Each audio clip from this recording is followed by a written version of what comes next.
글로벌 금융시장에 어떤 이슈들이 있었을까요? 대한금융경제연구소 정명수 부소장 전화 연결해서 말씀 나눠보겠습니다. 부소장님, 안녕하세요. 안녕하십니까? 네, 미국의 연준의 버냉키 의장이 양적 완화 계속하겠다라고 언급을 다시 한번 했습니다. 최근에 미국의 좀 고용 지표가 부진하게 나왔었는데 그런 부분이 작용을 한 걸까요? 네, 그렇습니다. 네. 미국 경제 상황이 아직 충분히 좋아지지 않았다. 이런 말로 버냉키 의장의 의중을 충분히 읽을 수 있습니다. 버냉키 의장은 애틀란타 연방은행에 개최한 컨퍼런스에서 양적 완화의 속도 조절에 나서야 한다는 주장을 우회적으로 반박을 했는데요. 그는 미국 경제가 4년 전인 2009년보다는 훨씬 튼튼해졌지만 아직 목표 지점에 도달하면 멀었다. 또 연준의 채권 매입이 경제 성장과 일자리 창출에 상당히 기여하고 있다. 이렇게 말했습니다. 미국 경제의 더딘 회복, 또 유럽 재정 불안이 가장 큰 고민거리다. 이렇게 말하기도 했습니다. 버냉키 의장이 의회 청문회에서도 몇 차례 언급했듯이요.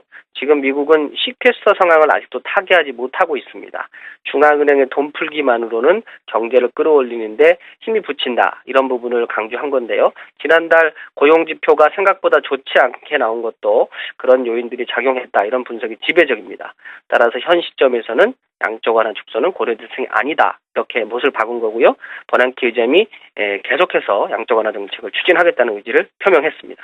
그런데 이 내용을 듣다 보면 이상하다 할 수밖에 없는 것이요. 저희가 일부 외신에서도 전해드렸었는데 제임스 블라드 세인트루이스 연방은행 총재는 말이죠. 또 반대로 양적 완화 축소해야 되는 것 아닌가 이렇게 얘기를 했단 말이죠. 그러니까 엇갈리는지 모르겠어요. 네, 블러드 총재가 계속해서 양적 완화 축소를 주장하고 있는데요. 근본적인 것은 이제 미국 경제가 어떤 상황이냐에 따른 시각 차이인 것 같습니다. 블러드 총재도 3월 비농업 취업자 수 증가폭이 크게 둔화된 것을 걱정을 하면서도 이걸 한 달 지표만으로 판단하기는 이르다. 그렇지만 올해 안에 실업률이 7% 아래로 내려갈 것이다. 이런 생각을 하고 있거든요. 그렇게 되면은 연준의 양적 완화 정책의 속도를 조절해야 된다. 이렇게 주장을 하고 있는 겁니다. 블러드 총재는 몇 년간 미국 경제가 회복세를 보이다가 봄부터 둔화 국면으로 진입하는 현상을 반복해 왔는데 올해도 이런 현상을 보일 것인지 아직 판단하기는 너무 이르다. 이렇게 말을 하면서 양적 완화 속도 조절에 대한 기존의 주장을 반복했습니다. 그렇군요. 지금 이번에는 좀 중국 얘기 여쭤보겠는데요. 중국이 물가 상승하고 또 부동산 버블로 인해서 좀 긴축 재정하면 어쩌나 이런 우려도 있었거든요. 그런데 물가를 보니까 물가가 좀 잡힌 것으로 발표가 됐네요. 네, 중국의 물가 상승률이 3월에 크게 둔화됐습니다. 3월 소비자 물가 지수는 전년 동기에 비해서 2.1% 상승했는데요. 2월 달에 3.2%, 또 전문가들의 예상치 2.5%보다 낮은 수치가 나왔습니다.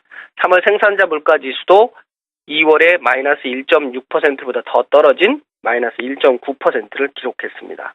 물가가 안정된 것은 식품 가격이 많이 오르지 않았기 때문인데요. 2월에 식품 가격은 6% 올랐지만 3월에는 중국인들이 가장 선호하는 돼지고기 가격이 5.5% 떨어지는 등 전체적으로 상승폭이 2.7%에 그쳤습니다.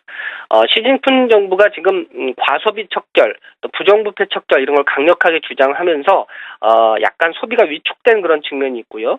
춘절 이후에 소비 수요가 자연적으로 감소한 것이 또 작용을 했습니다. 또 중앙은행이 자금을 회수해서 시중 통화량을 줄인 것도 물가 안정으로 이어졌는데 일단 물가에 급한 불이 잡혔기 때문에 중국 중앙은행이 추가적인 긴축에 나서지는 않을 것이다. 네. 이런 전망이 힘을 얻고 있습니다. 자, 우려했던 중국의 추가적인 긴축 재정은 나오지 않을 것이다. 여기까지 말씀을 들어봤습니다. 대한금융경제연구소 정명수 부소장의 말씀 들어봤습니다. 부소장님, 말씀 감사합니다. 감사합니다.